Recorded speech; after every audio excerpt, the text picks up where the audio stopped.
There's a theory making the rounds, a very compelling one that argues the recent excitement we're seeing in the silver market, well, it's not a bull run, it's a trap. Today we're going to break down the argument from this viral analysis, piece by piece, to really understand the case it makes for a carefully orchestrated market maneuver. And right away, the source sets the stage for a conflict. It's us, the investors, celebrating what looks like a victory versus who they call the institutional architects. The core idea here is simple and unsettling. The party is just getting started, but the hosts are already planning to pull the plug and the floor out from under us. And here's the number they claim is the linchpin of this entire setup: $45. You see, while many of us are looking at charts, hoping for new all-time highs, this argument states that the big bullion banks, they have a very different number in mind. Their models, according to this source, are not targeting a breakout, but a brutal snapback, a managed collapse right back to the $45 level. So, how in the world do they build this case for a so-called bank trap? Well, the entire thesis, the whole argument, it all hangs on what they describe as a deep, fundamental conflict, a clash between two completely opposing worldviews of what the silver market even is anymore. This slide lays it all out, the two sides of the coin. On the left, you've got the paper market view. This is the traditional textbook way the banks supposedly see it. You know, high prices kill demand, a recession hits the brakes on industry, the usual stuff. But on the right, that's the physical market view. And this is a whole different story. This side argues that industrial demand isn't just important, it's now an existential necessity. And that while the paper traders are playing their games, smart money is methodically draining physical vaults because they know the truth. This line, this really gets to the heart of it all. The source is making a bold claim that the price you and I see on the screen, the spot price, has become completely detached from what's happening in the real world with actual physical metal. They argue this widening gap, this divergence, isn't just noise. It's the single most important signal in the entire market right now. Now, this brings us to the first real pillar of their argument. They claim the game has fundamentally changed because silver is no longer something industries just want. It has become something they absolutely critically need. And this whole idea rests on a key economic principle. And that principle is inelastic demand. Forget the jargon for a second. All this means is that a buyer will pay any price because the alternative is to shut down. The source claims that for some of the most important industries on the planet, the choice is simple: get the silver or go out of business. That's a powerful shift. And here are the industries they're talking about. The argument goes like this: NVIDIA cannot build its next-generation AI chips without silver. The military can't guide its missiles without silver. The entire green energy revolution is built on solar panels that require silver. For every single one of these, the amount of silver per unit is tiny, but its role is absolutely non-negotiable. The price of silver could double, triple, it wouldn't matter. They have to have it. Okay, so if demand is becoming a runaway train, what's the big event that signals the whole system is about to reprice? The source points to a very specific projected moment in time. It's dubbed the Apple flip. They see it as the definitive signal that a huge wave of capital is about to move from the digital world to the physical one. And this is the snapshot of that signal, which the source projects for December 27th, 2025. Just look at this. It shows the total market value of all the silver in the world, overtaking the market cap of Apple. Now, they don't see this as some speculative frenzy. No, they call it a structural repricing, the moment the market fundamentally wakes up and reevaluates what is truly valuable. And this is the kicker, the really critical insight they pull from that data. Think about it. Gold, it just sits in a vault. NVIDIA and Microsoft's value is in code and chips that sit in data centers.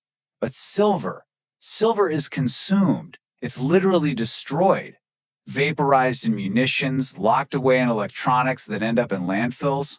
So the source asks a very powerful question. Why on earth would the market value a disappearing consumable asset more than one of the most profitable tech companies in history? Their answer, a catastrophic supply shock is on the horizon. To back up such a dramatic claim, the video digs into history, but it says, look, everyone looks to the 1980 Hunt Brothers bust as the cautionary tale for silver, and that's the wrong lesson.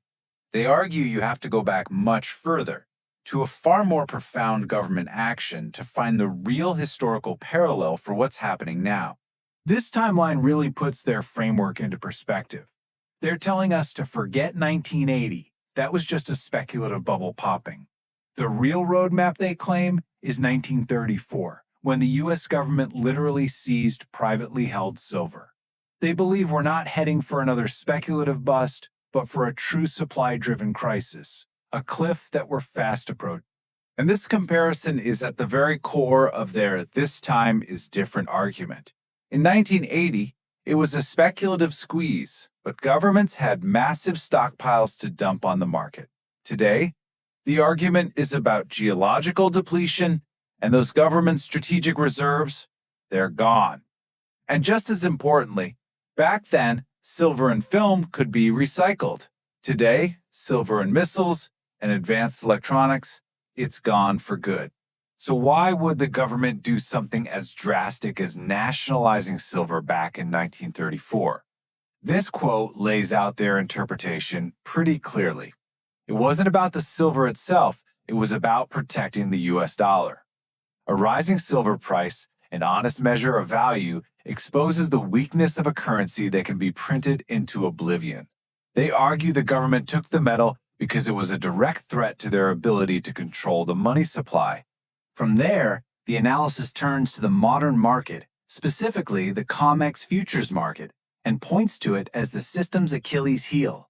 And it makes this absolutely staggering claim that for every single physical ounce of silver sitting in the registered vaults, there might be as many as 300 paper claims, 300 IOUs stacked on top of it. Think about what that means. If just a tiny fraction of those paper holders ever said, "I want my metal," the entire system would implode overnight. All right, so given this entire picture, this runaway industrial demand, the historical precedent of confiscation, the insane leverage in the paper markets, the source says that the old ways of investing are obsolete. A totally new strategy is needed. They call it shifting to Mode C. So what exactly is a Mode C shift? It's really a change in your entire mindset.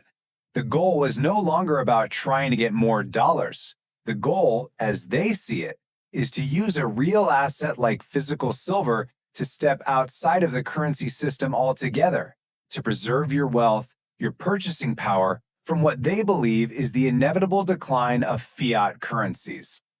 The video then presents a very clear, actionable plan it calls the 3 pillars of sovereignty. Pillar 1 is personal custody. The mantra is simple: if you don't hold it, you don't own it, period.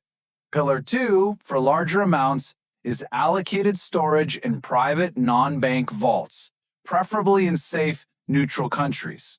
And Pillar 3 is the more aggressive play.